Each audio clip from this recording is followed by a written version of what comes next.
All right, welcome back to Black Alumni Weekend 2020, actually virtual Black Alumni Week 2020. Thank you for joining us. My name is Erin Hutchins, the Inclusion and Diversity Coordinator for the Office of Alumni Affairs. And today we're gonna do a coffee chat with our Auburn Abroad team here, Lauren and Naja. And I'm so excited to hear more about the abroad programs and what they have to offer. Just a reminder for everybody, please make sure to watch the Samuel Pettijohn video today. The link is in the link in your email, and it's also on the Tuesday schedule for your agenda for the week. That's a great story. You don't want to miss it. Also, if you know any alums that did not get the email for this week's event or are not getting updates, please send them to alumni.auburn.edu/update. Without further ado, I'm going to turn it over to Lauren and Naja to take it away. Thanks so much. Hey, thanks, Erin. Hey, everybody. My name is Lauren. I am a study abroad coordinator at Auburn Abroad. And today we have our student intern with us, and I'll have Naja introduce herself, what she's studying, and the several study abroad programs you've been on. Hey everybody, my name is Naja Williams. I am a Auburn Abroad intern. I am a senior this year, majoring in animal science pre-vets. I am from Birmingham, Alabama, and I have been on a few study abroad programs. In high school, I studied abroad. I completed a exchange program in Japan. In my freshman year, I studied abroad in the Virgin Islands. My sophomore year, I studied abroad in Costa Rica and Ghana. So I've had a few experiences and I loved every single one of them, and I cannot wait to study abroad in the future. Perfect. And Erin, you've studied abroad as well, is that correct? Well, I actually did a few programs in high school. So I didn't get to study abroad at Auburn, but I did people-to-people student ambassadors as a student in high school to Japan and the Mediterranean coast. So, and I've also traveled a lot. My mother was a flight attendant for Delta, so she really enjoyed herself, and we've done a lot of travels through that. But I was not able to do it at Auburn, and I wish I did. But I'm just so excited to hopefully encourage some students or parents with future Auburn students to go on these programs. Yes, wonderful. Well, the purpose of us having this little coffee chat is a super relaxed environment where we want to hear from you, the alumni, or if you have interest in studying abroad, if you know people that are interested in studying abroad, we'd love to just open the floor up to kind of talk about your experiences, kind of give you some bragging rights here, because if anyone's been abroad, you know that you only talk about that. So we definitely share your interest of, traveling abroad, studying abroad. So if you feel comfortable, if you want to unmute yourselves and kind of open up the floor and say who you are and where you've been or where you want to go. I say we start with Adrian. She's gonna be mad at me. Erin, I'm putting you out already.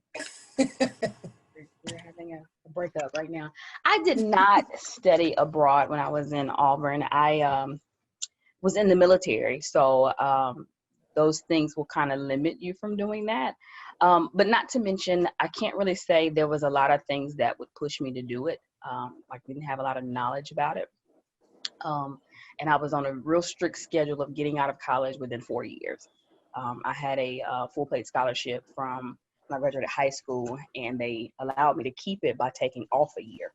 So I was on a real quick schedule. I got to get in and get out. So I did not get to study abroad while I was in college. That's a good thing to touch on, Lauren, is the information, how it gets out there, how people can find that, and as well some other opportunities in that vein. But so I we do do have actually... a question about it, though. Yeah, of course. You add it all in your answer. So I guess the question would be, if you studied abroad, would it increase the amount of time that you're in college? I love the way you phrase that question. No, it does not increase the amount of time that you're here at Auburn. So we understand that students want to get out within 4 years. I studied abroad twice and graduated college in 3.5 years with a double major. So if you plan it correctly, you can even put you ahead of your course of study. Naja can probably speak to her experience. Pre-vet student, studied abroad several times and is on track towards graduation. Definitely not putting yourself behind. We do offer programs that would be over the summertime, spring break, winter break, the full spring semester. So different periods of time really help students put it into their schedule and not make them fall behind towards graduation. Thanks, Lauren, for saying that. But from my personal experience, I have only studied abroad in the summer. So I know most students, when they study abroad in the summer, they plan where they can take classes for their major or minor to take those classes while they're abroad during the summer. So they won't have to take it in the fall or the spring semester while they're at Auburn. And that, like Lauren says, does put you ahead of the game for how long you stay at Auburn.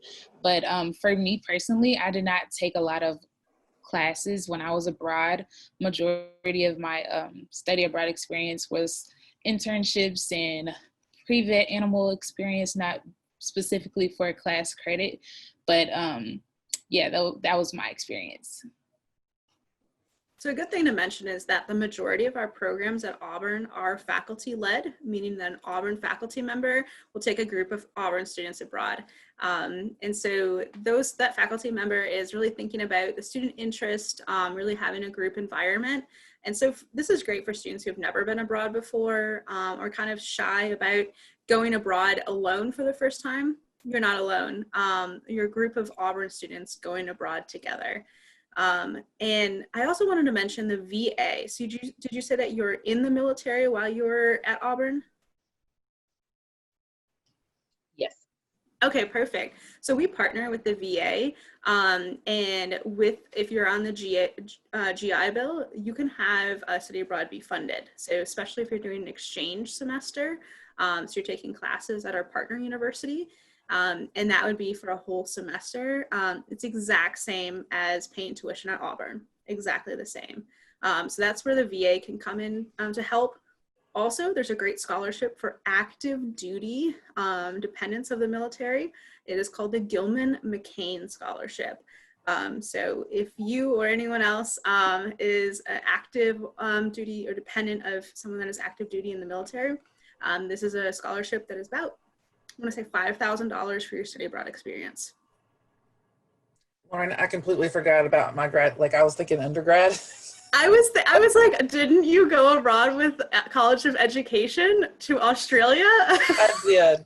It was a whole month. I didn't mean to call you out and say like, Erin, talk to me about your study abroad. And you're like, I didn't study abroad. I was like, I thought you did. Yes, I did. I was thinking undergrad completely. I was like, well, I didn't get to go in undergrad, but I'm for 3 weeks to see different schools and programs in Tasmania and Sydney, Australia. So yes, I did study abroad and it was awesome. And that program is continuing to operate as well for higher ed, right? Majors. Yes. It's all education majors, I think typically in educational leadership with Reams and Dr. Bryant, who lead that program. Yes. And then Ellen Reams is taking it over again. I think this program's been running for 11 years, she told me the other day. Mm-hmm. All right, Erin, call on our next participant since you're really good at this. All right. What about Mary? Mary, are you there? Yes, I'm here, Erin. Thank you. I didn't have the opportunity to study abroad, but my concentration was Spanish, and I always wanted to go to La Alhambra in Spain, but I didn't quite make it, but it's still in my heart to do. So one day we'll get to do it. Thank you. Awesome. Thank you, Mary. I do have to say that Spain and Italy are our top 2 locations. So we have several programs in both of those locations. And Mary, is that in Barcelona, are you talking? Yes. Yes, the In big Barcelona. shopping street. Barcelona. Barcelona. Yes. I want to do Tapas. that. Yes. So I'm going to drag my husband over. So we'll do one. Or find one there. I mean, either or. Right. Yeah. I'll do that. Okay. Thank you. I love it. Well, here's a question I do have. I don't know if there's an opportunity, say if alumni wanted to travel on top, like with a student program, and possibly see what's going on with those programs over there as our students are taking part. Is that an option? So right now, a lot of our programs would be strictly for current Auburn students. So the group of Auburn students, the Auburn faculty member. But if there was an opportunity, if you are very passionate about study abroad and, would like to kind of contribute financially or any other resources that you have with study abroad, and kind of say, oh, I have connections in this area, we're more than happy to help make that connection with our faculty, with the study abroad office, and help those current students explore those opportunities. But Erin, the Alumni Center has some travel, correct? And we have travel programs, not necessarily connection with students though, but they are our Auburn travel programs, and I will drop that link in the chat so you all can see those. Obviously now that we're in the COVID times, we are unable to do some things, but we do have a couple of virtual tours that are going on. So I will share those with you guys. Nice. And Mary, looked like you wanted to say something.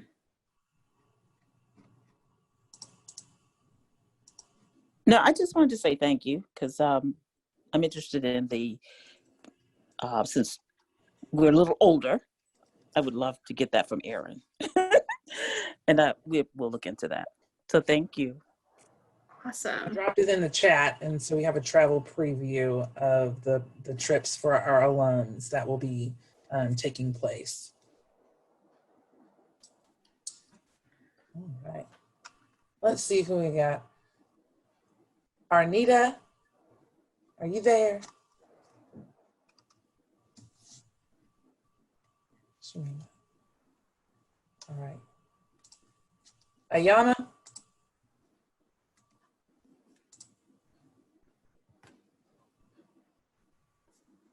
You want to talk about your travel programs or any travel you've done?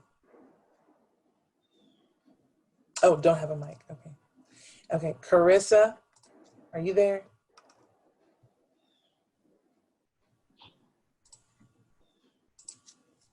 Hey.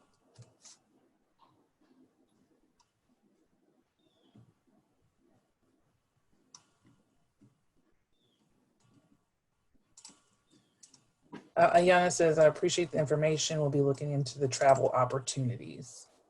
All right.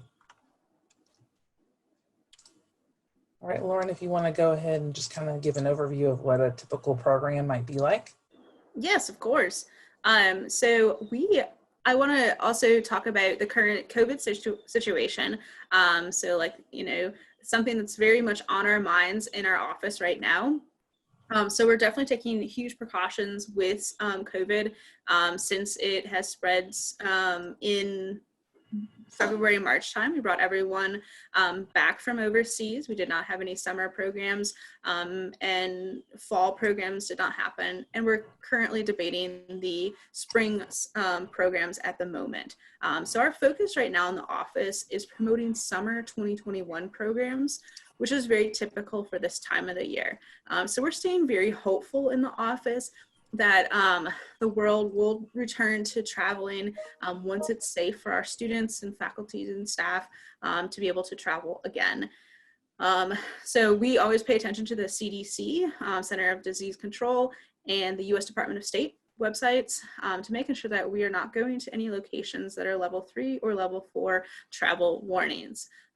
But the way that we're staying hopeful in the office is really preparing our students for the upcoming study abroad opportunities, doing scholarship workshops as well, letting students know that there are funding opportunities out there. And then we're staying very active on our social media. So if you all are tech savvy, unlike me, be sure to follow us on our social media. It's going to be at Auburn Abroad. I think that's a really cool way to kind of see students who have studied abroad in the past. And we have an intern in our office who manages our social media as her position.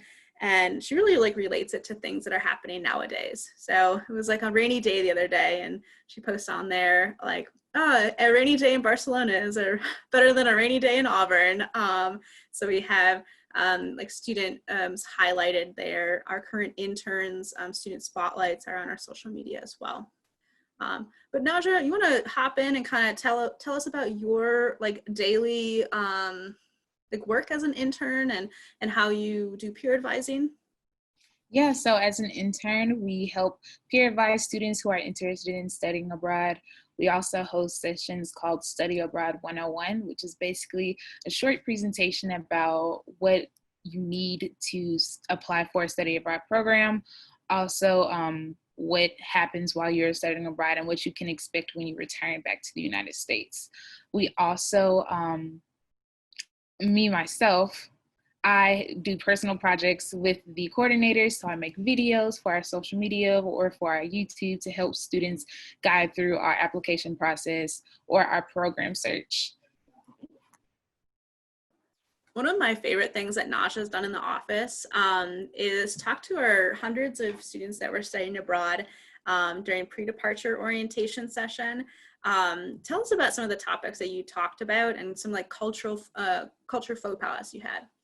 Not to put you on the spot. No problem. So our pre-departure meeting is basically for students who are preparing to study abroad in the summer, spring, or fall. So we interns, we basically just talk about what to pack, how not to overpack for your plane flight, how to get over jet lag stuff, how to handle your money while you're studying abroad. You don't want to have like a wad of cash standing on the side of the street with locals seeing all the money that you may have as an American citizen, which is not pretty much well to do while you're abroad.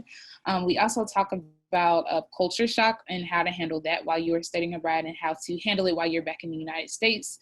Me personally, I had a lot of culture shock coming back to the States than I had going to the country that I was visiting. So we talk about those kind of things, and we also talk about stuff like insurance and all those type of things. Yeah, so all students go to this pre-departure workshop, and I think it's a lot better for those students to hear it from their fellow students, and that's why I really rely on our interns each semester to help us co-present at this conference or at this orientation session. So really that peer-to-peer advising has been very beneficial, and due to COVID and everything being virtual, we all do all of our appointments online now. But I highly encourage you to check out our website, which is auburn.edu/study abroad. There you can start searching by like, I just wonder how many programs are out there for the university. So does anyone have any guesses? Some crowd participation is encouraged here. How many Auburn programs do you think we currently offer through Auburn Abroad?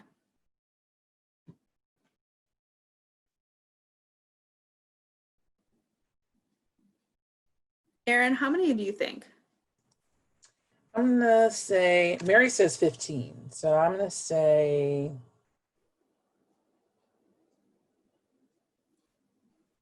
I'll say 25. We got 20. All right. Taylor says 24.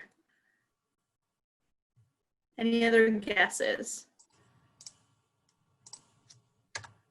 This is really interesting. Naja, why don't you tell them how many programs there are and how they're arranged?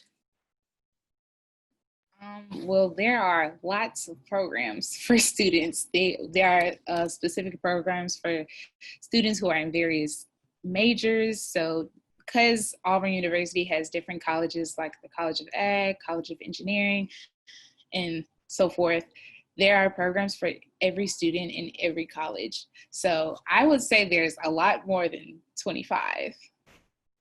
To be exact, there's over 100 programs through Auburn Abroad. over 100. So we have programs are arranged by the colleges. So, Harbor College of Business, College of Engineering, College of Liberal Arts, Human Sciences, Forest and Wildlife, and the list goes on. So each college has at least a couple study abroad programs. I do have to give snaps and kudos to College of Science and Mathematics. So they have really been increasing their study abroad programs. So I've been here about 3.5 years, and they've increased their programs by probably tenfold in the amount of time that I've been here. So really these pre-medical shadowing programs have been super popular within COSAM. And that's really great for like pre-dentistry students, any pre-health student field. They go to England, they go to the Dominican Republic, they do service learning there. They go to Morocco as well. There's a Spain and Morocco program. So I would just want to say, like, they're doing a great job with their programs. Additionally, I have to brag a little bit about engineering. I'm biased with engineering because I have studied in Germany, and engineering has a focus in Germany. So I love how they are having like a certain focus in mind and then really going after that. So they have about 5 exchange programs within Germany, and then summer programs as well for internships. Yeah, so there's a little bit of trivia there. It's a huge bit of trivia. I had no idea. What, so when someone's coming to Auburn, as a student coming to Auburn or a parent thinking about, their student coming to Auburn, when they're coming as a freshman, are these programs presented up front from the different colleges and schools, and how do students typically find out about these study abroad programs? Yeah, great question. So our marketing starts off with Camp War Eagle, sometimes even before that. So at times we have, before you're even here on campus, we'll have very important Tiger meetings or students reaching out via email. We encourage them at Camp War Eagle or any kind of Talons Day. We walk them through what our website is and how they can start searching for programs. So they really want to plant the seed and say, any major can study abroad.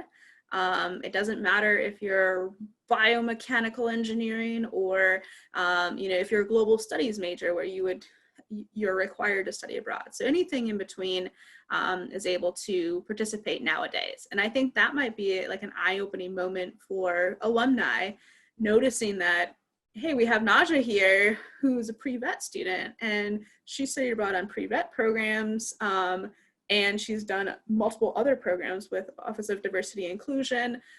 She did an exchange program even before she got to Auburn. And so she's not limited by her college or by her major. She's been very creative in the way that she's been participating in multiple programs. So Camp War Eagle is one way. Then we are promotion throughout campus, especially in the fall semester. We usually do classroom visits to the various freshmen. We let them know that they have to complete their whole freshman year. So their fall semester and their spring semester, and then summer would be their first opportunity to study abroad. We also tell them that there's a minimum GPA requirement. So this kind of gets them thinking that they have to achieve a higher GPA. It's going to be 2.25 is our minimum for Auburn Abroad. Some programs might have a higher GPA, such as engineering or graduate programs. I know that for me personally, I started hearing about abroad programs when I first came to Auburn in 2017 during the summer. So I was getting emails from the office about various study abroad programs. And I know that one of my favorite programs that Auburn Abroad offers is the core curriculum program, which is usually during the summer. So in my opinion, if I was a freshman and I knew about the core curriculum program, I would have most definitely applied to it and got all of those core classes that I need in the summer. And the core curriculum program, where does that typically go? Well, Mary would be very excited. It will be in the city of Gaudi. Does that tell you anything, Mary? No, Explain that just a little bit. It's going to be in Barcelona. Oh, okay. My bad. Yes, so La Sagrada Familia is like the architect Gaudi has a lot of different buildings there. So that's kind of our promotion thing is showing this massive cathedral of Barcelona. So yeah, it's a city that if you like the ocean, if you like mountains, if you want to be kind of centrally located, cheap flights around Europe, this is the city to be. So a really great first experience for our students would be the core curriculum program that comes out of our office. But I think we've heard from a lot of people. I wonder if Taylor would mind saying like where she studied abroad or where she's traveled or where she wants to go. I don't mind sharing. To be quite honest, I have an innate fear of flying. So I have not visited outside of the United States. But I really appreciate you all hosting this program today. Of course. So if you like, do you like to like read books or you see movies of like different locations? So if flying wasn't a fear, where would you want to go? Ooh, it'd be a toss-up between Thailand and Bora Bora. Wow, you surprised me there. Awesome. Really, really neat. We'll just have to kidnap her and take her.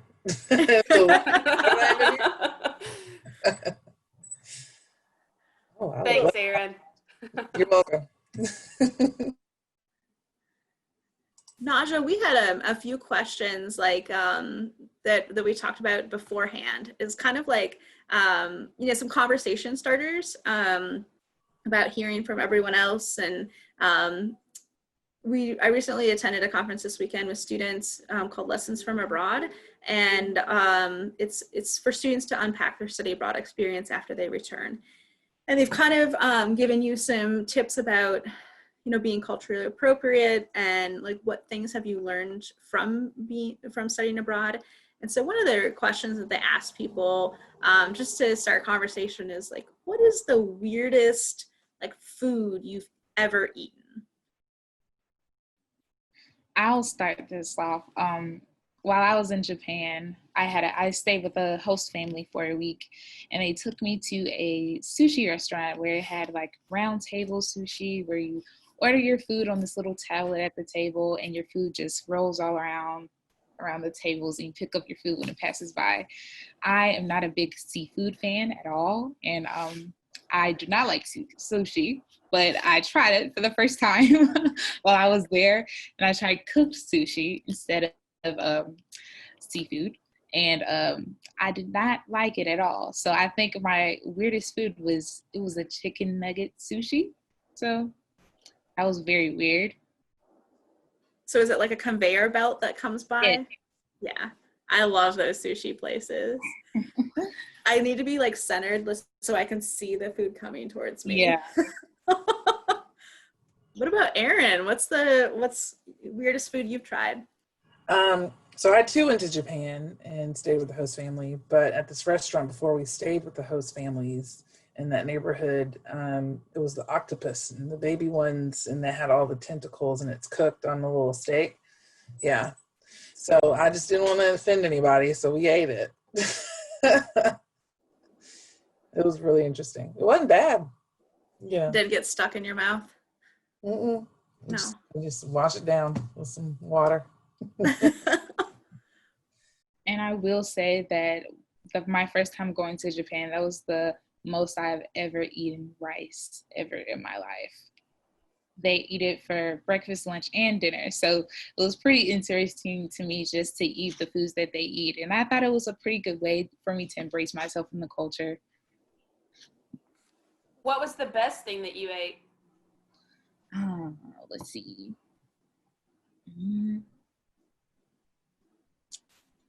I think. And I'm also really upset that you don't like sushi. I know a lot of people that I know are like, what, you don't like sushi? But no, I cannot stand sushi. I think when I was in Japan, we went to a lot of restaurants in Tokyo, and I think I got a steak at a restaurant, and it was the best steak I've ever eaten. So I will say the food in Tokyo was far the best food I've ever eaten abroad. I lived a little bit in Switzerland, and I'm originally from Wisconsin, so my cheese standards are very high. And I was blown away by the variety of cheese in Switzerland.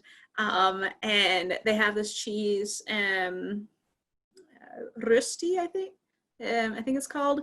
And it's like, it's this, half of a cheese wheel, and then they have the fire at the top, and it melts the cheese, and they move it off, and they put cheese over potatoes. So cheesy potatoes were probably the best I've ever had. And you can call that a meal. Like, that was the best part. That sounds really good. Yes, just carbs. Oh, carbs and dairy. What about Aaron? The best. Well, in Australia, I was able to eat some shark. I'd never had shark before, and it was actually pretty seasoned well, so I enjoyed that. Bondi Beach, so it was a really cool experience. And I ate kangaroo. I didn't like it. It was a little bit gamey. I don't think because you know how deer tastes? Mm-hmm. If you like cook it well, that's kind of how it reminded me. And I felt bad about eating kangaroo because Yeah, Aaron, you ate kangaroo? There's so many of them down there. Like, how about the fact before the question was, what was the oddest thing you ate, and you totally bypassed kangaroo? there's so many things. It's just like octopus, kangaroo. I know, Mary. I'm very adventurous. I do love to eat try all the foods and eat the foods. And I just fed a kangaroo, but it was a baby at the zoo. So then you ate its mom? Right. That's exactly what happened, Lauren. I cannot speak. I had horse Wow. for Christmas time in Switzerland. Yeah. They ordered this meat platter, and it came with chicken, pork, etc. And then horse was one of them as well. Yes. And again, not a fan. Very, very tough meat. Yeah. Not something that I would try again. Very small pieces that are like grilled. Yeah, but it was part of the culture, and part of like, oh, this is a fancy, dinner. This is a Christmas meal that we had. Is it a delicacy in Switzerland? Mm-hmm. Yeah, like something. I think they like ordered especially like, oh, we have an exchange student. Like, let's really treat her to the best delicacies of Switzerland. They love doing that. You're like, let's get them to try this. I'm like, wait a minute. That's so funny. Horse. So kangaroo, horse. Those are the weirdest foods. I will say my favorite experience while I was abroad, I think while I was in Japan, just experiencing a host family. They really became my family. They took care of me a lot. And I think my favorite experience in Costa Rica has to been, we went ziplining over the forest, which was an amazing experience. We did a lot of ziplining, rock climbing, and I have a fear of rock climbing, but I had no choice but to do it. But my favorite experience, in Ghana, I think was just talking to students. On my program in Ghana, I went with the Office of Inclusion and Diversity as a representative of the university and the office, and I was able to communicate with a lot of university students in Ghana, which was an amazing experience for me to just experience how they view the college life, and I think that was my favorite experience for that program. Sounds like you really, went outside your comfort zones. Yeah. Yeah. I mean, it's the perfect time to go outside your comfort zone. I'm also I have a fear of heights, and I was in Switzerland where we went to a lot of mountaintops, and we did paragliding from a mountain. So that's where you are strapped to someone else and you have a big tent thing above you, and you jump off the mountain and let the wind catch you and soar down.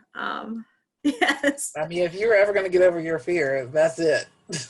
Luckily it was cloudy, and so I couldn't see the bottom when I jumped, or I don't think I would be able to. But I definitely tripped on the way down, and my host brother never let me live that down. He continued playing the video over and over to my host family.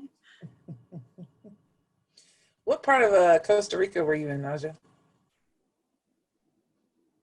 Trying to think specifically of the city. We went to various cities in my Costa Rica program. It was not an Auburn program. It was an affiliate third-party program, but I was doing community service work with local veterinarians from the country, doing a lot of veterinary services for free for families who cannot afford the veterinary services. And we went to a lot of different cities in Costa Rica. I cannot remember the name of them, but we went to about 3 or 4.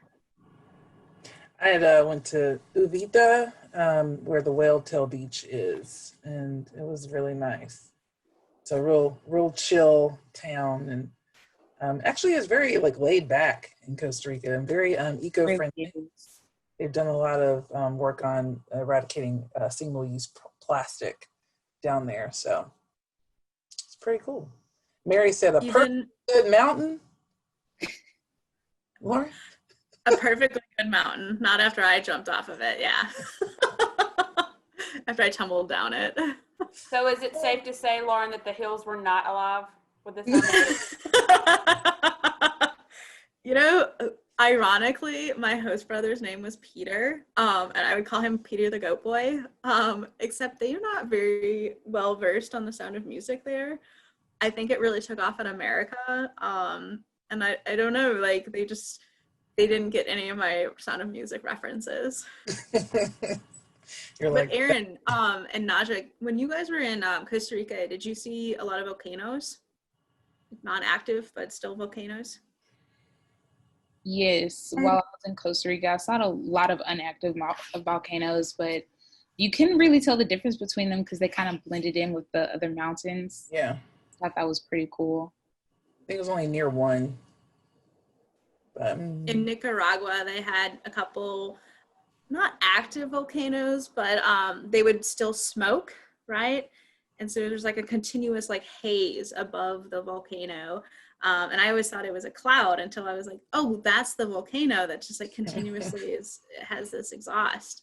And at night we visited a volcano, and you drive up the mountain to the volcano, and you're able to get out of your car and peek into the volcano for a 15-minute period of time before they tell you pack up your car and leave, because they can only have a number of people up there.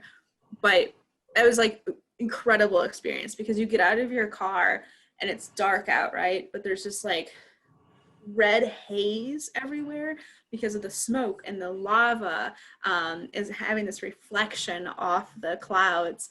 And you peer in and you can see boiling lava, at the very, very bottom of it.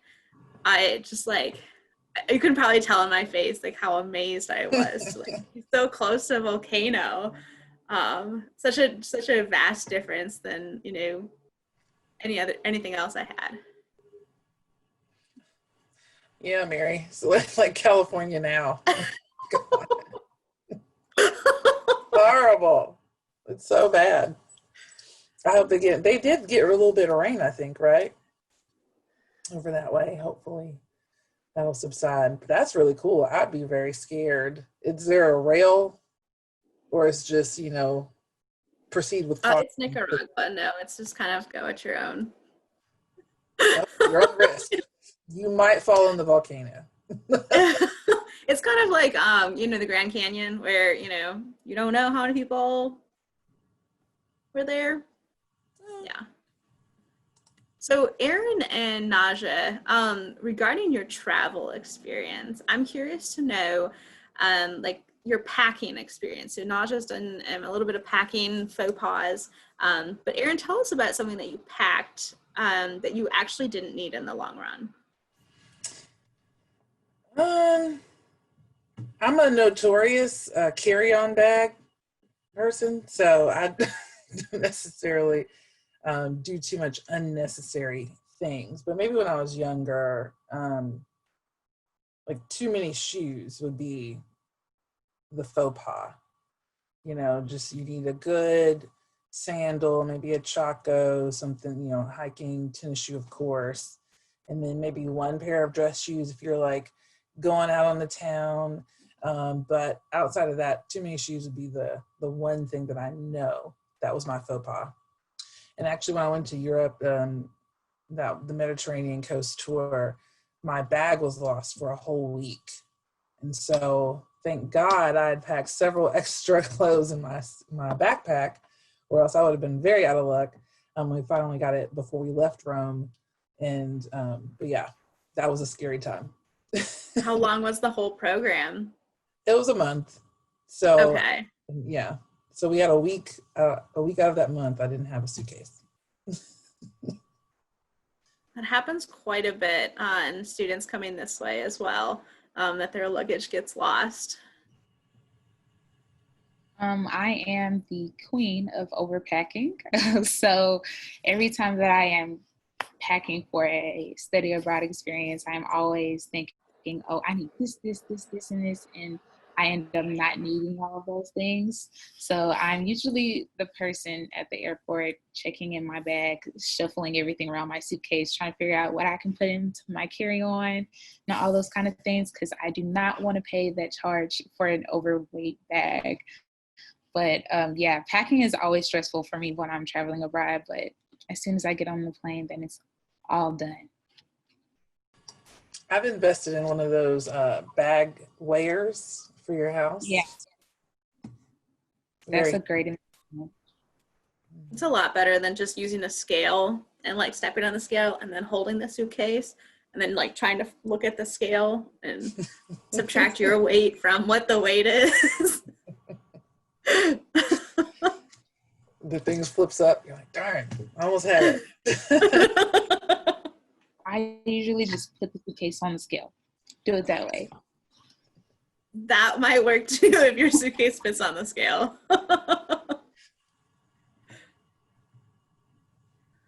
Let's see.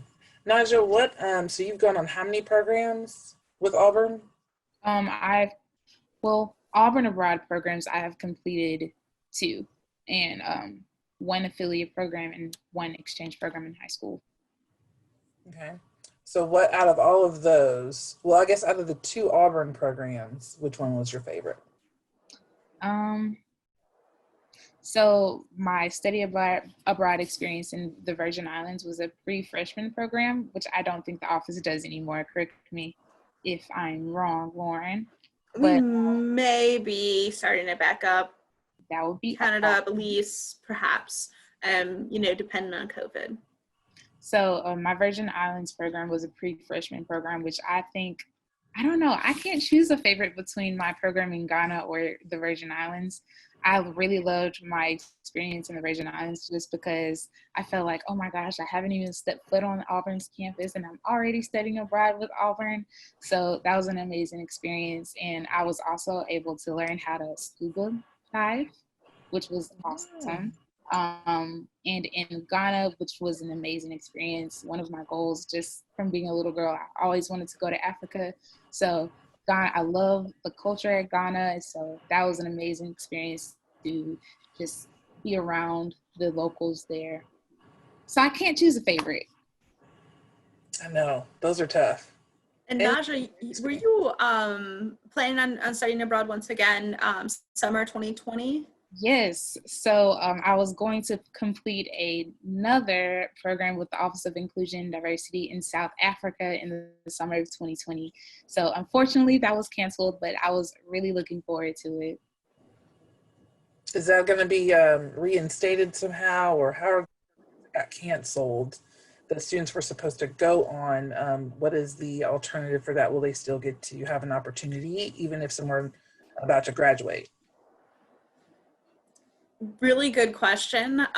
So that program, I don't believe, was that for credit, Naja?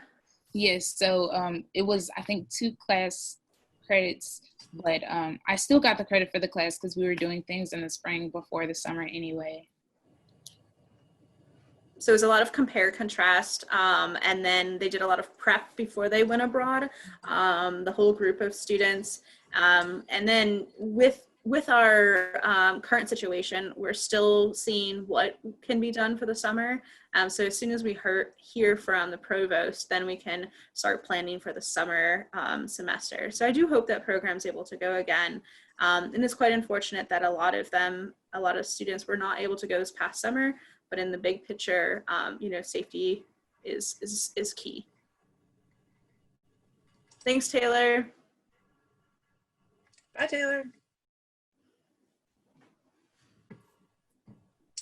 All right, so does anybody have any questions for Naja, Lauren, or I about travel programs or anything else that they might have planned for the next school year? I know we're about to be done in November, so that's Naja's happy. So it's a little bit odd that we'll be finishing out the school year that early. But just thinking about what their plans are going in the future, does anybody have any general questions? And I guess you could speak about like, what is the planning process now for the new school year? Mary says, follow the science. Great advice. Mary is over here keeping it going in the chat. She's preaching.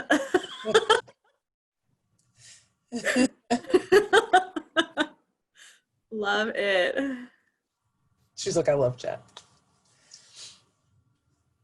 But yes, could you speak to about the financial assistance available for those participating in programs? I would love to talk about that. So what Aaron, is it all right if I share my screen? Oh, yes. Okay, great. Okay. Let me know when I'm able. Okay. Super, thank you. So I want to show you all our beautiful website. The way that I got here was either Googling Auburn Abroad or typing in auburn.edu/study abroad. And I had talked about some things like if you wanted to see our 100 different programs, you could look at program search. So this is definitely open to the public. Alumni, future students, parents can all check out this program search website. The way that we direct students to our peer advising, our virtual advising would be right here, right now. If you want to learn more about our peer advisors like Naja, she's located right here, and meet the team. But on the topic of money, finances, we have a whole page on our website. It's called Money Matters. On the left-hand side, we're talking about the expenses of studying abroad. And I think a common misconception that's out there is that study abroad is going to be way too expensive. I'm not going to be able to afford it. And study abroad, in reality, is very compatible to what students are paying for the same amount of credit hours here on campus. So I've talked about exchange programs where they've been a whole semester long, exact same tuition. Also, if you're doing a summer study abroad program, you're not disadvantaged at all if you're in-state or out-of-state. Both in-state and out-of-state students pay the exact same program fee. In that program fee, tuition is included, in-country transportation, medical insurance, and excursions, maybe some meals. So it's one fee altogether. So I just wanted to highlight that of no disadvantage for in-state or out-of-state students with study abroad. You can check out on the right-hand side of our Money Matters website is our financial planning and resources workshop. So it's a Prezi you can check out. What I like to show students is our Auburn University scholarships. So we do have some scholarships within our office. It's the Auburn Abroad scholarship.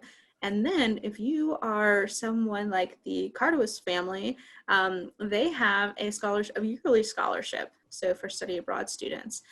So it's an application for students to complete, $1,000 scholarship every year for students participating in study abroad programs. Also, a lot of different colleges have their own study abroad scholarships. So right here we see some with liberal arts. Other colleges like College of Business will be doing their scholarship process through Awesome, the scholarship portal. But our scholarships don't stop there. There's also external scholarship options. So with this one, we've arranged it into being general, so all different scholarships that students would be eligible for. If you want to go to a specific location, like Japan, we have some Japanese ones. If you wanted to go to Germany, Deutschland, jawohl, I definitely put these two on here. We have one specifically for Asia. So if you're looking for a specific location, here's your scholarships. If you're part of a certain demographic, so if you are a Pell Grant recipient, you'd be eligible for the Gilman scholarship, this one. And like I had mentioned before, dependents of active duty service members, military members, would be the Gilman Mccain scholarship. We also are a member of Diversity Abroad. So there's many different resources, scholarship options on that website as well. And we want to encourage students to continue their international education post graduation. And so we have a whole list of postgraduate options as well for financial resources. So I hope I've answered that question that was posed for participating in the financial assistance that is available. Great. It looks like we have one more person on the call that's just joined us. So I wonder if Sarah could talk about who she is and where she studied abroad and what brings her to the session today.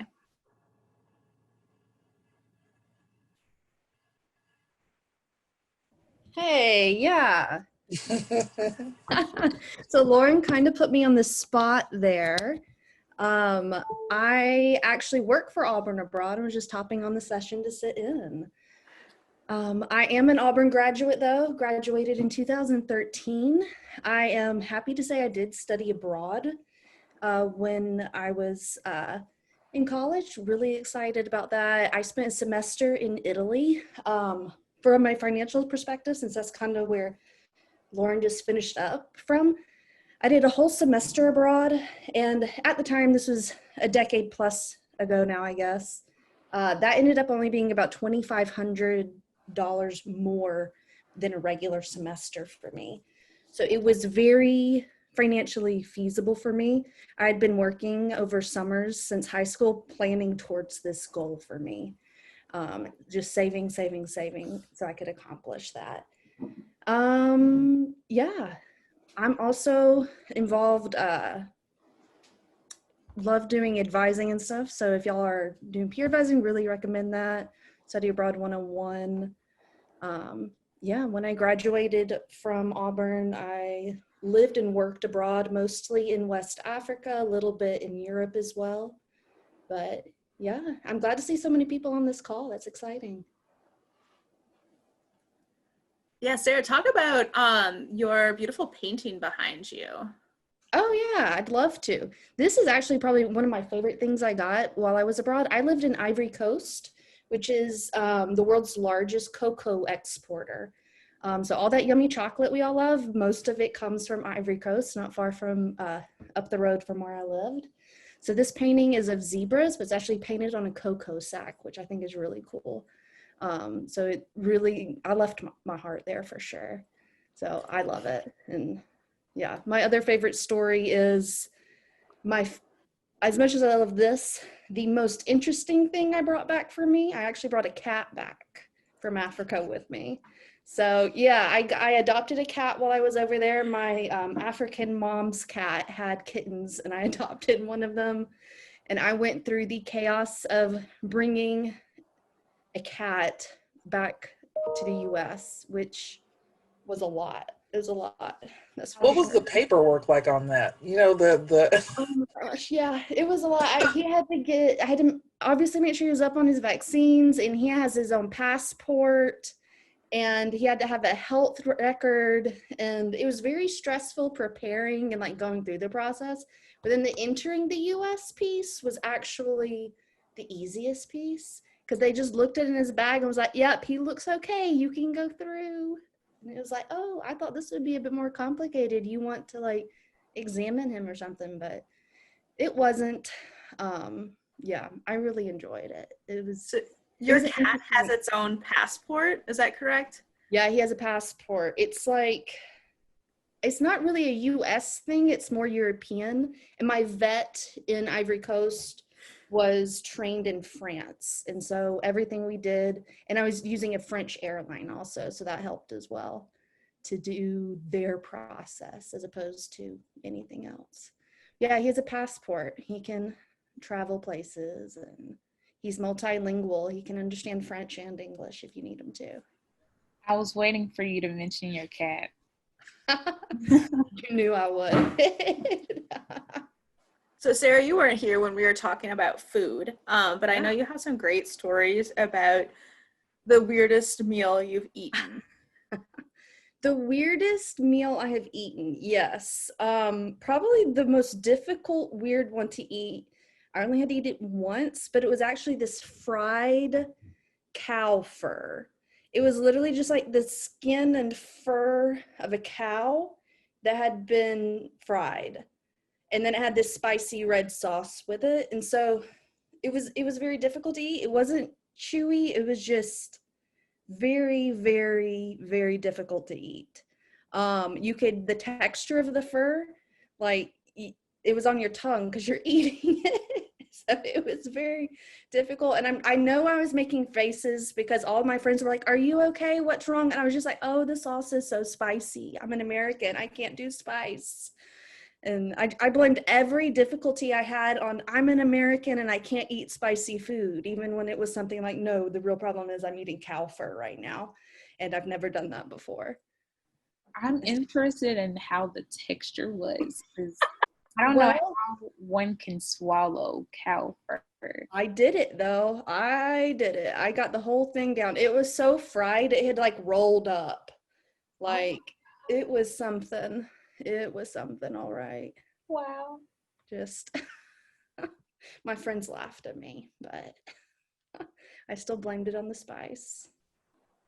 And Sarah, you had a little bit of an adjustment period in reference to caffeine consumption when returning back from Italy. Yeah. So let's hear about that. Lauren knows all my secrets and is just calling me out right now. Yes, so I did my study abroad in Italy. I was 19, turned 20 when I went abroad.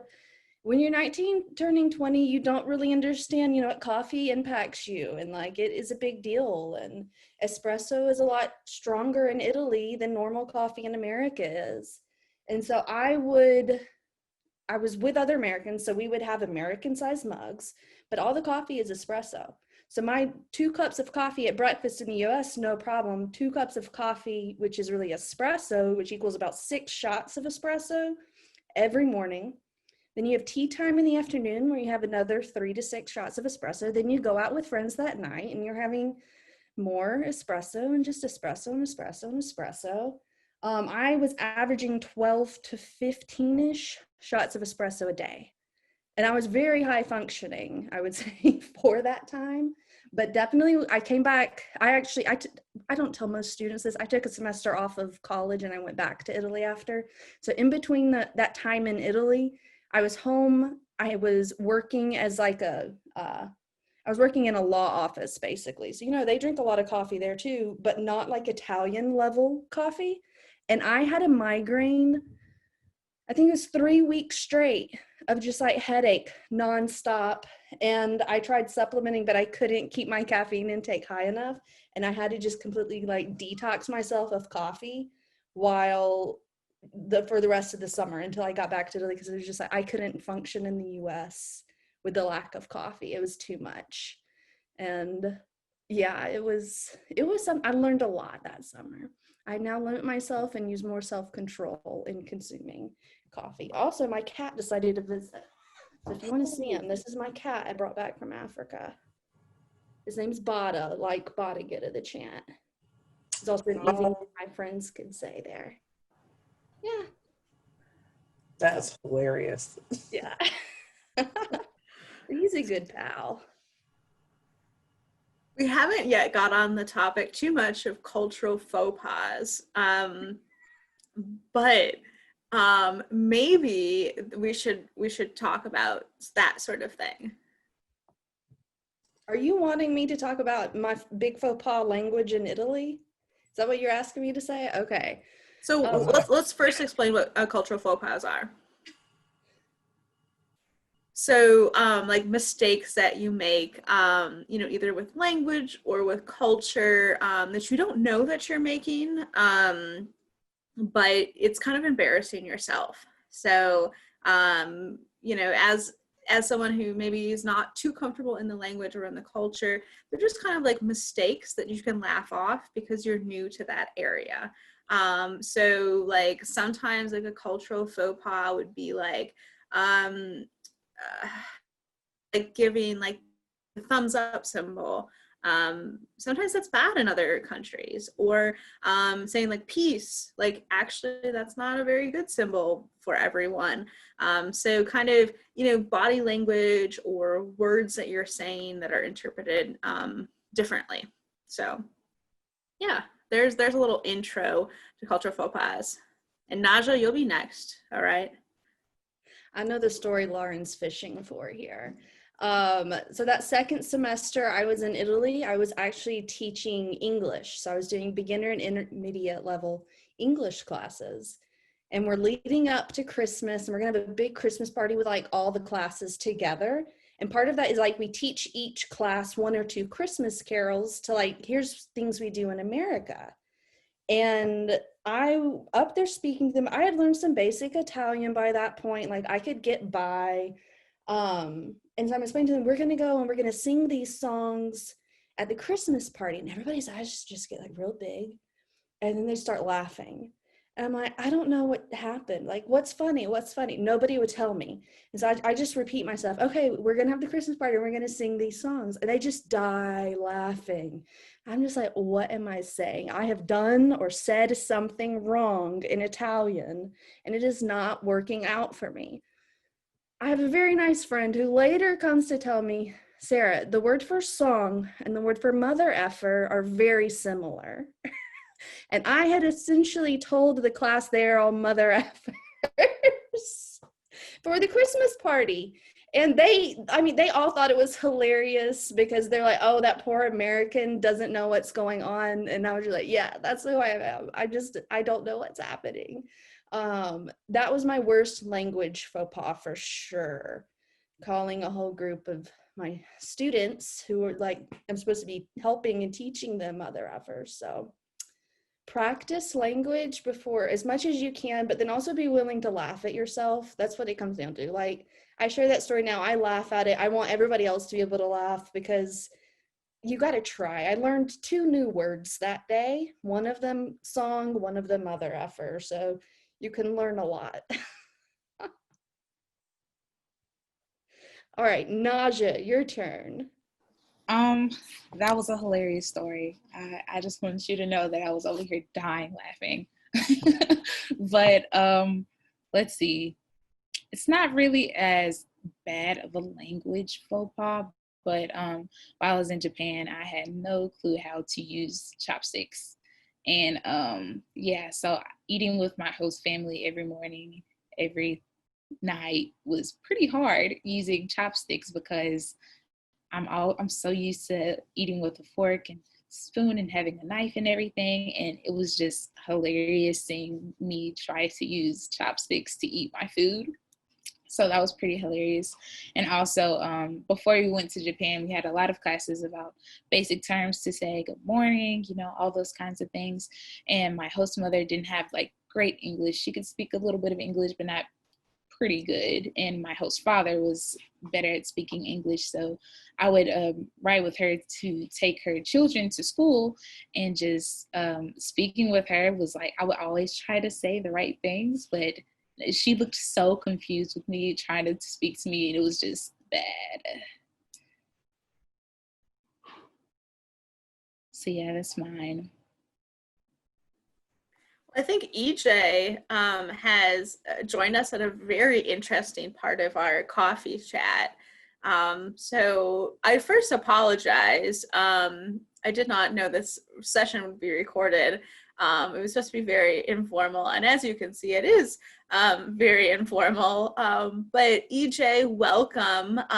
If you are comfortable, you can unmute yourself and kind of share with the group of if you've studied abroad or traveled abroad, where that was, and yeah, what you're hoping, if you have any questions for the Auburn Abroad staff or anyone that studied abroad.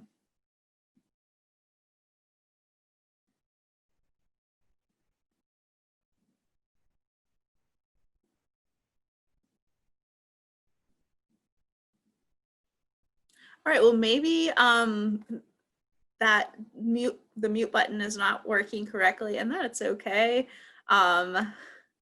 We will continue onward with I think I other can put stories. Lauren on the spot real quick about your language faux pas with corn and breakfast, or which one was that when you ran to the wrong field Yes. with the scouts? Thank you. This is a very, so I was in Switzerland, and I was part of the Scouts group. So in Switzerland, they don't divide Boy Scouts and Girl Scouts like we do in America. They put them together. So boys and girls and everyone can be together, which is a really great concept.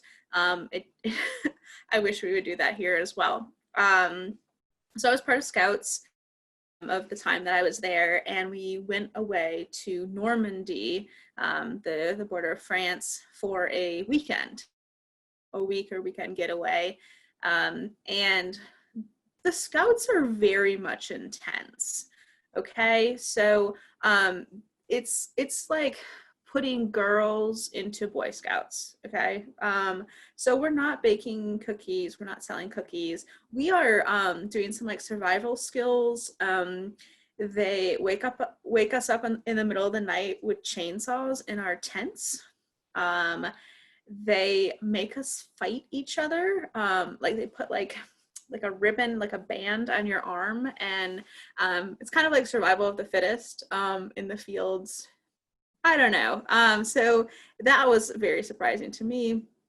But one of the things they did, they woke us up in the middle of the night, and they packed a little bag, and it had a Snickers bar in it, and it had an apple, and I think it had some cheese. And they said, "This is your lunch, and this is at like midnight." And I said, "This is what I have to eat for like 12 hours. That was my first like eye-opening moment. And then they said, "Okay, we are going to play like hide and seek." And I said, "Well, it's midnight." They said, "Yes. So your group will have to get from point A to point B without being seen, and we are going to be driving around and like hiding and trying to find you." So yes, very intense. So we start off in point A with our lunch. And are hiking through the side of the roads and fields, and whenever we see it coming, we have to hide either in the ditch or in the fields. And they in German, the language kind of confused me, because they said that the field for corn is actually wheat field, or like mice is the cornfield. So they would say a word and I would go the other way, because wheat and corn was the confusion. So everyone else is hiding over here, and then here I am, the exchange student, running the other way to the other direction, because she doesn't understand what the language is. But in all, we did very well in the hide and seek, and we didn't get found too often. And the lunch is also a word in Swiss German that just means snack. So that wasn't for our lunch for the next day. It was just a snack overnight. So there's my very long story of confusion that happened. Erin, what about you? I never had any faux pas per se, but I remember when I was in Japan, we did the entire country. So that was a really good experience. Started in Tokyo, went all the way down, and then back up via the bullet train. But when I was with my host family, they took me to a temple in this, misty forest. It had just rained. The clouds were low. Pretty cool scene, right? And so they're, taking me, there's some priests in this yellow robes, and it's just beautiful, beautiful area. So there's this tomb-like stone structure, like my host mother, not very great English, and so she was like, go through. Buddha will bring us through. And I was like, whoa, didn't sign up for this. But I thought it was a really interesting thing. I was like, well, Lord, being a Christian, I was like, well, I don't know. I don't want to, make this person feel bad. I was like, but, you got me. So I'm going to do this. So I go in. It's like about a mile long, dark, in stone structure. I'm shoulder to shoulder and I'm very tall too. So, and I was like, oh my gosh. And so we finally get to the end, and I was like, whew, thank you, Lord. So that was my experience. But I mean, it was wonderful. She was like, look, see, and then I was like, wow. So that was another, like, one of my experiences. And the other faux pas would have been if I did not eat that octopus. I know that I was looking at it like, you got to be kidding me. But it had all the little tentacles, and then his little, it was a small one. Like, it was these little bite-sized octopus. And I was like, all right, I'm gonna have to do this. So Sarah, I feel you. I don't know what I've done with the fried cow skin. I don't know.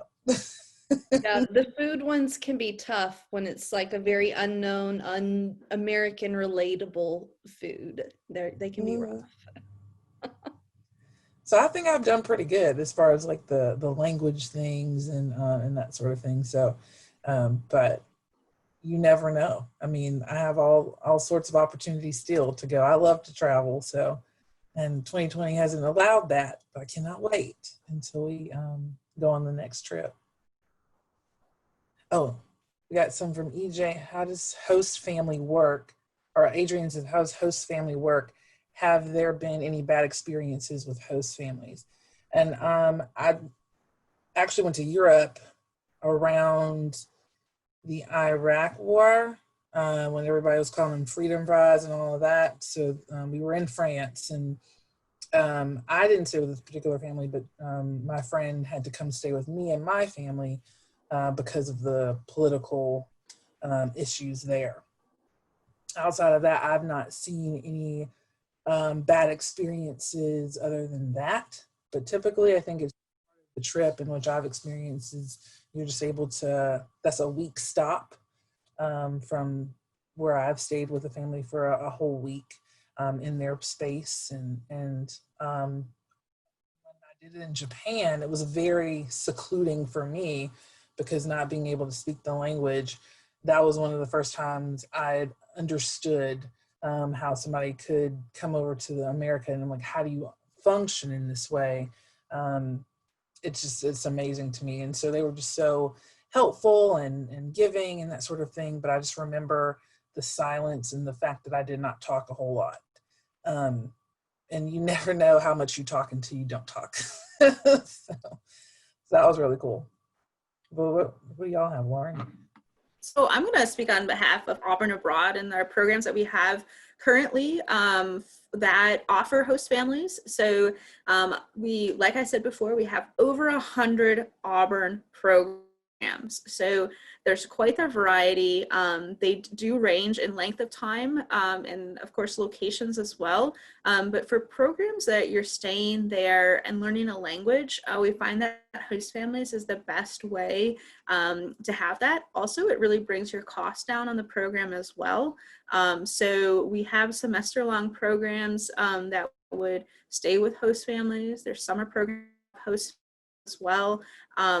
And we work with vendors, and all families are vetted as well through our vendor and our organization. We pair students up typically together, so like 2 Auburn per host family. And we were very clear on like what's included in the host family. Great things that host families is the food. So if you guys ever heard of the freshman 15, well, this is like the study abroad 15. So we know students have a good experience with host families when they come back and have the extra 15. So because they get almost all meals cooked for them. So yes, we do have host families. If that's not the way that Auburn students want to do it, we also have hotels for traveling programs, and then apartments or residence hall for other programs as well. All right, Naja. Yeah, so I will say from my host family experience in Japan, the students in my program were paired to families, and my particular host family had been a host family before. So they hosted 2 students before I came into their home. I had a little host brother and a little host sister, and I loved children. So they were 7 and 4. So it was a great experience for me to just be around kids and have a host family at the same time. I did not have a bad experience with my host family at all. So yeah. There was one other question about learning the language. I know that at Auburn Abroad, we do encourage students to learn a little bit of the language of the country they are visiting. We tell students, specifically in Study Abroad 101, just to learn basic words like hello, goodbye, where's the restroom, those kind of things, so you can communicate with locals. Because I know from my experience, you cannot go to a country and just try to speak English in someone else's country. I wouldn't suggest anybody to do that at all. So learning simple words would be a great tip. Especially so for the language, go ahead, Erin. I said, especially the bathroom and things like that. You want to be able to get around to the things you need, and then also the courtesy language, like thank you and all of those things, so to show that you are respecting them and their culture. So with our several programs, usually language is not a requirement in order to participate on the program. So students would not be rejected from programs because they don't know a language. But once they start thinking about studying abroad, even in their first freshman semester, talk to them about possibly taking a semester or 2 of a language or pairing up with an international buddy. So we have an international buddy program here on campus that without COVID times is very active. We have a lot of international students on campus. They can start learning about culture and language from their peers. Okay. So I think EJ said that they have traveled abroad and they have a daughter, and they're interested in learning about a program that relates to current Auburn students. Perfect. I think this is a great way for Naja to use her peer advising skills. Yes. So when a student comes to a peer advising session with one of the interns, we do help guide them through our program search on our website. Through the program search, students can search by their major, a specific program name, the term that they would like to study abroad, so the spring, summer, or fall. They can also, I know that Lauren's about to pull it up. Yes, so this is the program search on our website, and you can click it, and it will take you directly to the program search. As that loads. But anyway, when students go to the program search, they can search by their major, the term, a specific region that they would like to study, the country or city they would like to travel to, all of those kinds of things. And once you click the search button, it will have a list of Auburn programs and affiliate programs that are available for the students to participate in. The Auburn programs have a star next to them, so it's really obvious for students to know that, okay, this is an Auburn program that is faculty-led, exchange program, internship program, any of that sort. And the affiliate programs are listed underneath them. So that's an awesome way for students to search through programs. I like to just go through the program search for fun, even though I'm not studying abroad at the moment. I think it's pretty cool just to see like all the opportunities that students have to study abroad at the moment. So please note that with COVID times, we are not promoting programs for the spring or summer semester. We haven't had clearance from upper management yet to do that. So these programs would not yet be updated. We do want to show you in the future when you're thinking about study abroad for, students or whatever, that you know how to access this. So I just want to put that little reminder out there that these programs would not be updated right now because of COVID. And we are also redoing our website currently. COVID has given us a little bit extra time to focus our updating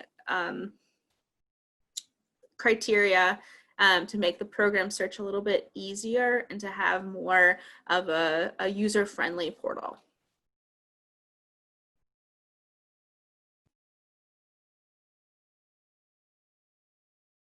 Yeah, so I just want to point out the difference between the Auburn programs and the affiliate third-party programs. The only difference between those kind of programs is that students who complete an affiliate program get transfer credit instead of Auburn credit as they would for an Auburn program. So they would have to complete a transfer credit form that basically lists all of the classes that the student will be taking and the equivalent Auburn course that it equals to. So those are the only two differences.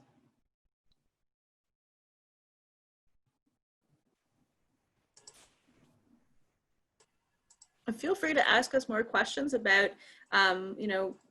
anything that you'd like to know about the Auburn Abroad staff or maybe what we're doing nowadays. In a typical semester would be the fall semester, we would be doing a lot of outreach events. And so that would include probably 5 outreach events per week. One of those would be O days on the concourse. So does everyone remember when they were a student here on campus? Y'all had O days, right? No, yeah. Okay, great. So that it's something really funny that I have to explain to international students, that it's very aggressive for them to be walking on the concourse and people handing them papers and asking them to join their groups and sharing information with them. But in the past, we've done O days for study abroad, done peer advising on the spot there. We also attend several different classes. So classroom presentations, we usually do a Kahoot style way of learning. So it's very interactive. Students are on their phones answering questions, and we usually have a prize winner. So those are done with study abroad staff and our student interns as well. First year experience seminars, we do those quite a bit as well. And then the Honors College, they have first year experience seminars as well that we attend. So a lot of different outreach events. Obviously things are looking different now with COVID times, but we're doing our best to host different workshops and sessions via Zoom. If you're just curious about what we're doing with our outreach. Naja, correct me if I'm wrong, but you were a part of an exchange student Thanksgiving dinner last year, correct? Yeah, so one of my favorite things about being an intern is interacting with the exchange students at Auburn. I know when I first became an intern, we had a whole presentation at the beginning of the semester, teaching them about things to look forward to as an exchange student at Auburn, different activities to do outside of just going to school. And last year we did have a Friendsgiving with the exchange students, which was pretty great for them to try all of the Thanksgiving food. We had turkey, dressing, pasta salad, all those kinds of things. So that was a pretty cool thing to do with them, just to show them one aspect of the American culture. So when we do have exchange students on campus, or international students for that fact, it really brings that international experience to students here on Auburn's campus. So that would be beneficial for both the international student and our Auburn students. So maybe those Auburn students are not able to study abroad or haven't considered it yet. Way to introduce a different way of thinking, and kind of show them that there are other thoughts outside of American viewpoints. So opens their minds to that cultural experience. So we appreciate those students being in classrooms and exposed to the Auburn family. I think one cool topic to introduce is just some tips for those who are looking forward to traveling abroad or traveling outside of the country. I think one tip that I have is preparing for the flights. I think the longest flight that I have had has been maybe 21 hours, which is really long.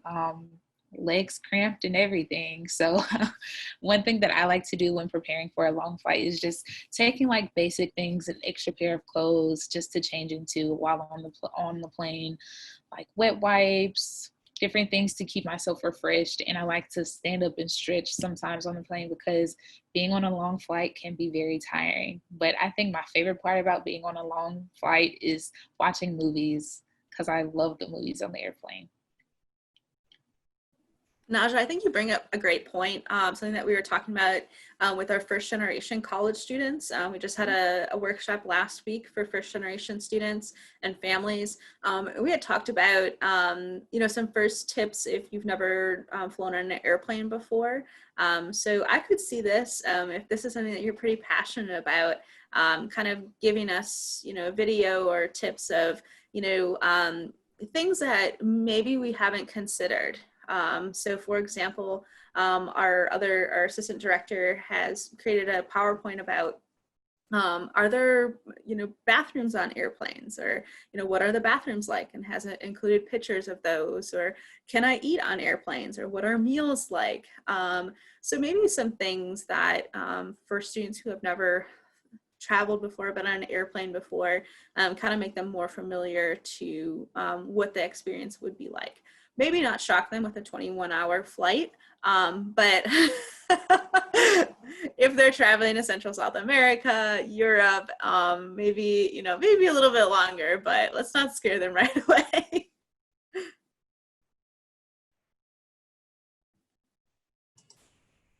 Those flights are long. I mean, after going to Australia, I think it was 22 hours. I was in Tasmania after. And then we proceeded to do things. And I was like, oh my God, I need to lay down. That was funny. Yeah, and it's like, jet lag is real. And I feel like once you get older, it's been worse for me. So when I was younger, 10 years ago when I was traveling, it didn't affect me as much. And then recently, it's been almost a week sometimes to get over jet lag. And then letting students know that, you need some time for yourself to get back into the rhythm, and also medications. So like sometimes students get, if you're bringing medications, you're not sure when to take them or use. Those are good things to think about, and things that we covered during our pre-departure workshop or session, saying like making sure that you keep on schedule with medications. And I definitely want to, since we're on this topic, we talk to students about having enough medications before they go abroad, and not being afraid of, no matter what medications they're on, birth control especially, that they keep taking their medications when they're abroad. So we do make a little comment about that for preparing students to study abroad.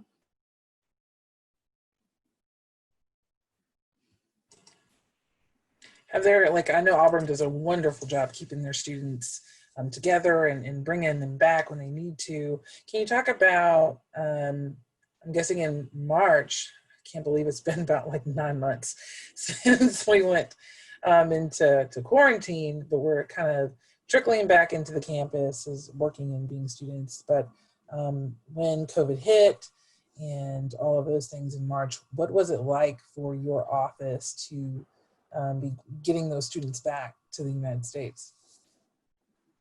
Sarah, do you want to take this one? Sure, I can. So for us, COVID actually hit January 6th. We had a student who was supposed to go to China on around the January 8th or 9th, and January 6th was the first day we started receiving reports about, we really shouldn't be traveling to China right now. So we were very much aware of it and we're monitoring it actively, leading up to essentially a worldwide shutdown is what it kind of felt like. So we were working very closely with health and safety and university, office of the provost, everybody to make sure things were being done correctly, because ultimately, yes, we want students to go abroad and learn. We want them to enjoy themselves and to give them a passion for traveling and learning more about other cultures. But health and safety always comes first. That's with or without COVID, health and safety comes first. So the first one that hit for us was Italy, was our biggest first hit outside of that one student in January. We were at the office. I don't even remember what time we left. It was 10, 11 o'clock at night before we left the office on February 28th. And that, I will always remember that day. We spent the whole day working, making phone calls, calling parents to reassure them, notifying students and guardians and emergency contacts, just what was going on. And then spending the following weeks making sure, as it spread beyond Italy, making sure that every student was properly cared for and was able to return somewhere that both they and their parents felt they were safe. Our staff is prepared for these events. We are trained on managing international travel crises, so we were well prepared and ready for it. Maybe not on that scale, we would not prefer that. But I have to say, it was very nice working with a team who was so well equipped across the university, not just within Auburn Abroad, because we were working with multiple offices at that point. And everybody handled it so well, so professionally, and all students were returned very safely. So we couldn't have asked for a better result in that regard. Also, Auburn was very cautious and called it earlier than most other universities.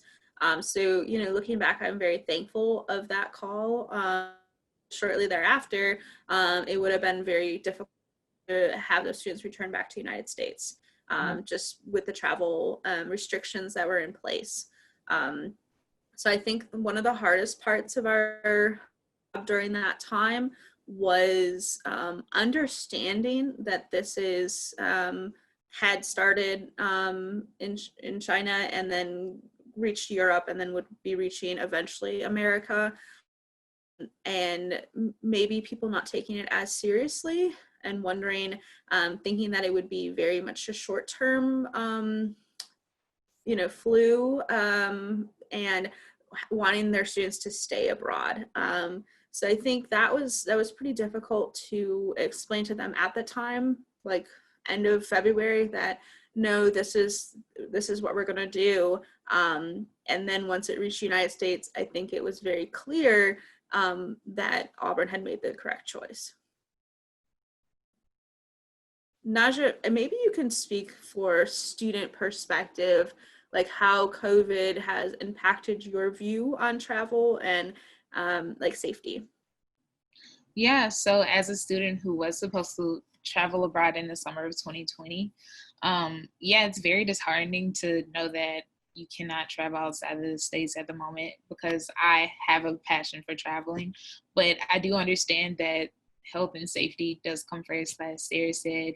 And I am very appreciative that Auburn had the call to bring students back to the States before all the travel restrictions started, with bringing people into the United States when COVID started. But yes, traveling as a student has been a little difficult at the moment, but I do know that, we will be able to travel sooner than later. So I'm very hopeful.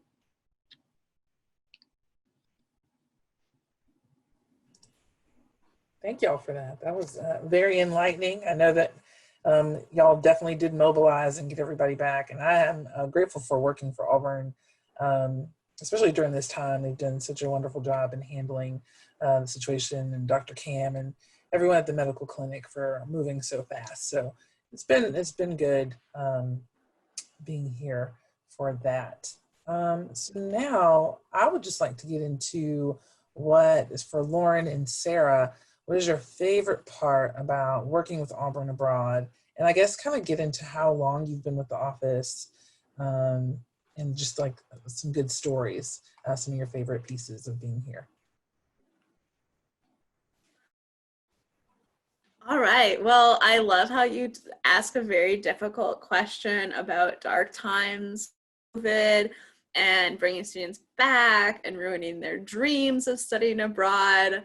And then we enter the phase into insurance world where we're refunding students, and so our jobs have changed completely. And now you change it back to why do you love working here? And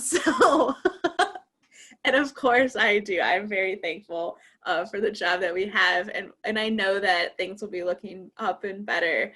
But typically, on a typical study abroad time, which it hasn't happened since January or before then, I love hearing from students who have like this thought about like, I want to experience something other than Alabama. I want to go somewhere, do something, and this is what I'm interested in, and then finding that right program fit for them, and then helping them prepare.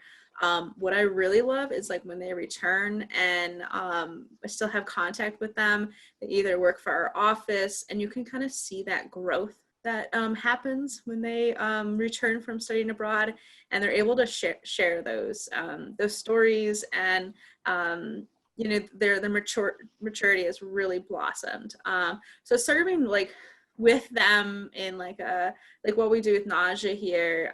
She's been our intern in our office for many semesters, and seeing how she's really blossomed post of multiple study abroad programs, and how she can contribute back to our office with that student perspective and really enhance the materials that we have in our office that are student focused.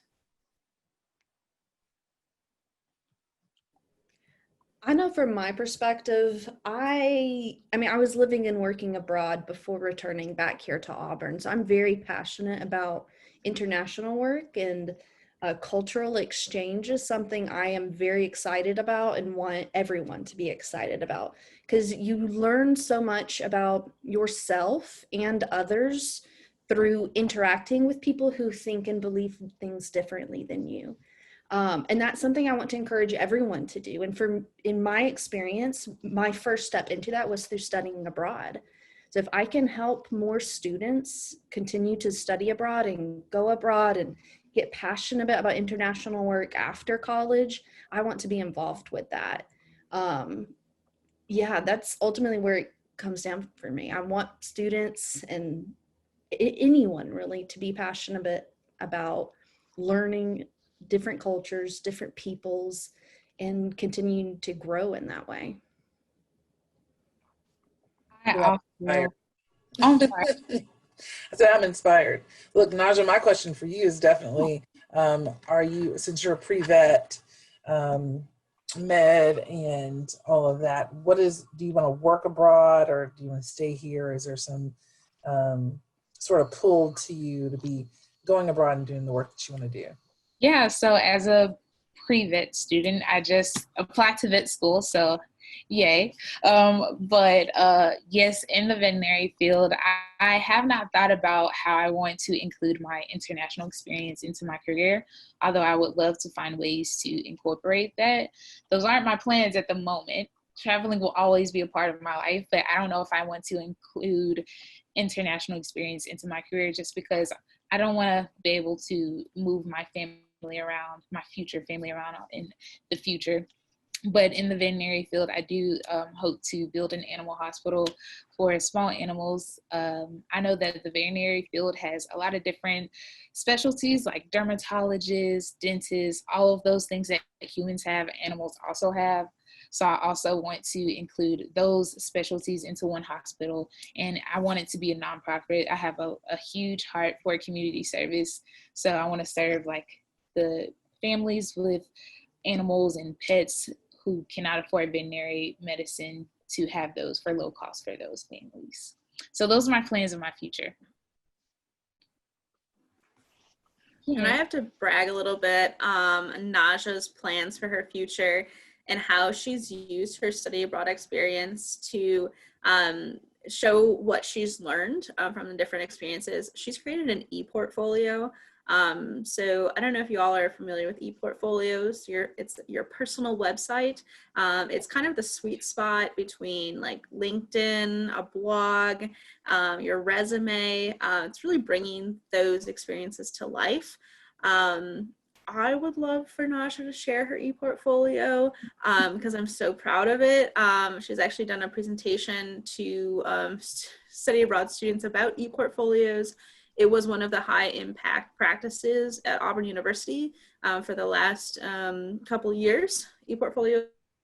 So I do want to say, like, these things that Naja was just talking about has all been present on her e-portfolio. So her short-term and her long-term goals, her animal experience, what she's learned from her study abroad, etc.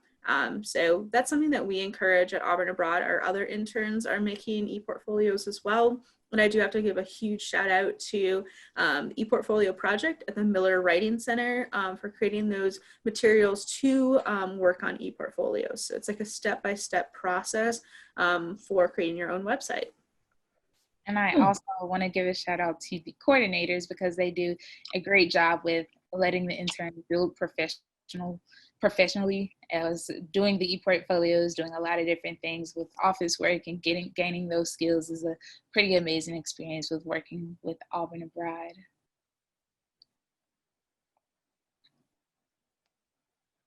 But yes, in my e-portfolio, I did incorporate a lot of my study abroad experience into it because a part of my experiences have been gained a part in my personality.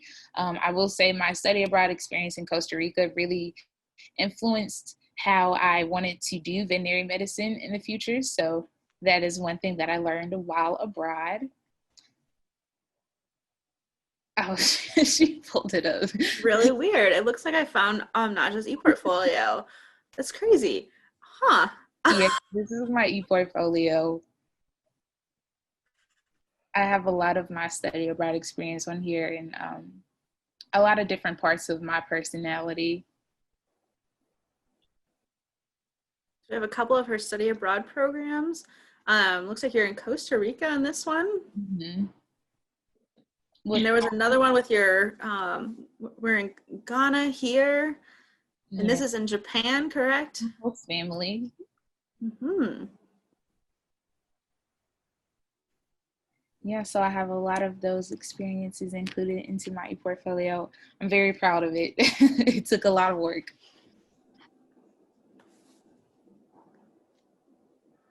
Yeah, I have a lot of my goals. Yes, Auburn Gospel Choir. I love it.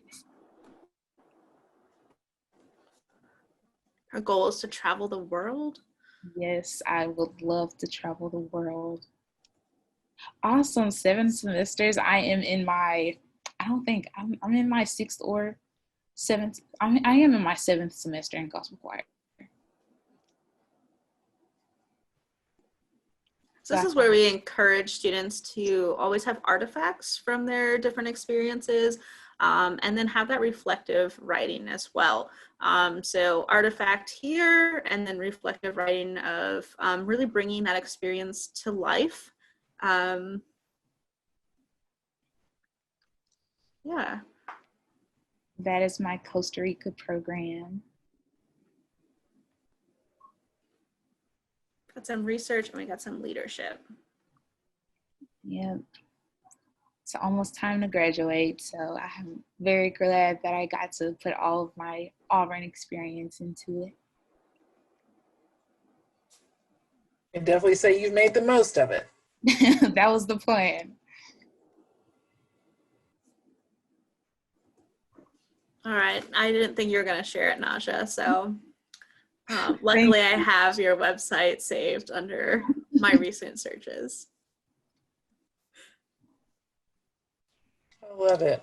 So we're coming down to the last few minutes of today, but I wanted to see if there's any more questions from those attending, for those who work in the Auburn Abroad office, or for Naja as a student who's gone abroad. And if not, if you want to share something about yourself and your travels like we've done before, that is great to excuse my computer sounds. But I think I also want to plug one more time the alumni travel programs. And so I'm going to pull that up.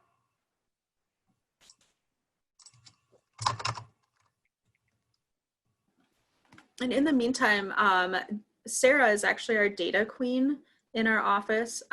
She's been doing a lot of number crunching and kind of showing how many students study abroad, over how many colleges, graduate, undergraduate. So I'm putting you on the spot, but I know that you know this information. So maybe you can share with everyone that's in here. They were amazed that we have over 100 programs, but they don't know how many students go abroad. So let's first see if we have 100 programs over a whole year, spring break, summer, fall, and winter. How many Auburn students do you think study abroad within that year?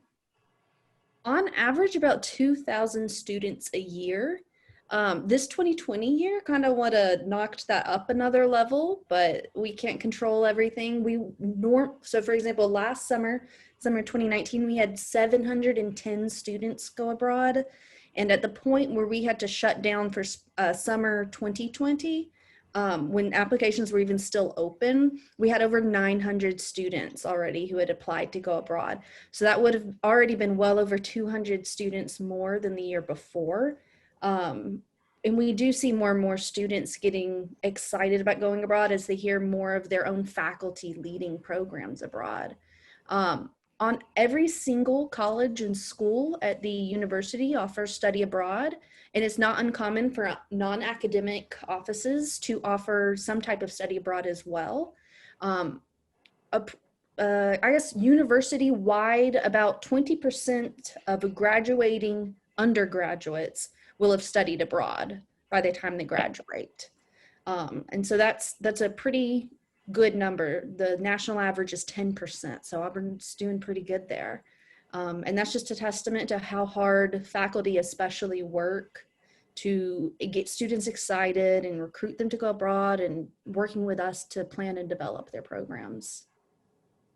That's awesome. Great numbers. Mm-hmm. So for our alumni and friends, we have the Wargle Travelers program.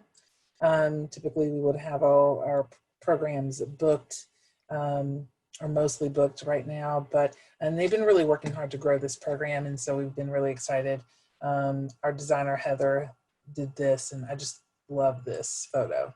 But they have a Wargle Travelers 2021 virtual program tour on Tuesday, October 13th. So put that in your calendars. It'll be on Facebook Live. Since most of our programs now are virtual, it's easy to find on the Auburn Alumni Association Facebook page. So go like the page and at 5:30. When you're on there, it'll pop up as a live video for you to participate in. But it's an opportunity to hear from our tour operators about the trips planned for 2021. So keep your fingers crossed that we will be able to do those programs. But in the past, we've had a lot of great trips. We offer travel insurance and that sort of thing as well. So visit this page. I'll drop it in the chat. Let's see some of our 2020 trips that we would have done are, here's some examples of the trips that you can take with our War Eagle Travelers program. And it's mostly Auburn alumni. And so that's really fun. You can connect with alum and go abroad with them. We do have a new grad trip in which we offer too for those who are graduating. So I think some of you, if you're Auburn parents of students, then this is something, if your student is a senior, we would send you a package of a trip for our graduates. Let's see. I think it's pretty awesome that I can still travel abroad even after I graduate. So that's cool. I know. So with your Auburn family, and hopefully we'll be able to have these wonderful trips. Oh, look. It'd be so nice to see the Japanese cherry blossoms in bloom. I like the markets in Germany and Switzerland, the one on the far left. Mm-hmm. Yeah. And look at that clear water. So I will drop this in the chat so that you all can see those. But yes, you can continue to travel with your Auburn Alumni Association far after graduation. And this is a lot of folks treat themselves on those types of trips. And so I will let me do that real quick here. I already put a reminder on my calendar to go. Oh, good. Yeah. Yes, and then we can probably send it to your office too to promote. I know that some of the parents of the students that have traveled probably would be interested in these as well. Awesome. Well, guys, I thank you guys so much for joining us today for our third official event of Black Alumni Week 2020. It's been such a pleasure working with the Auburn Abroad office and all the stuff that they've been able to provide, the great information. And so we'll be sharing this after it's recorded so that if you know anyone that missed and there's some nuggets of information you wanted them to see, it'll be provided for them. Tonight we have our NPHC Connect program. So with our Office of Student Affairs, and they're going to be talking about our Legacy Plaza that's coming up. And so that's very exciting. So please join us. If you do not have that link, you can visit alumni.auburn.edu/BAW or see the email that you've received from your confirmation of registering for Black Alumni Week. Again, thank you so much for joining us and have a great afternoon. I'd love to share one last cultural goodbye little story. Please. And that is, this isn't a faux pas story, so don't get too excited. But that is in Ivory Coast, so in West Africa. When you're leaving friends, you ask for the road. So you tell them, I need to ask for the road now. I have to go home. And when you're really close friends, they say, I will give you the road, but only the middle of the road. And the idea behind that is you take part of the road to go home, and then you have the other part to return and visit again because you're such close friends. So to all of you other Auburn alumni, I give you the middle of the road. We want to see you again. It's been so great getting to chat with so many of you today.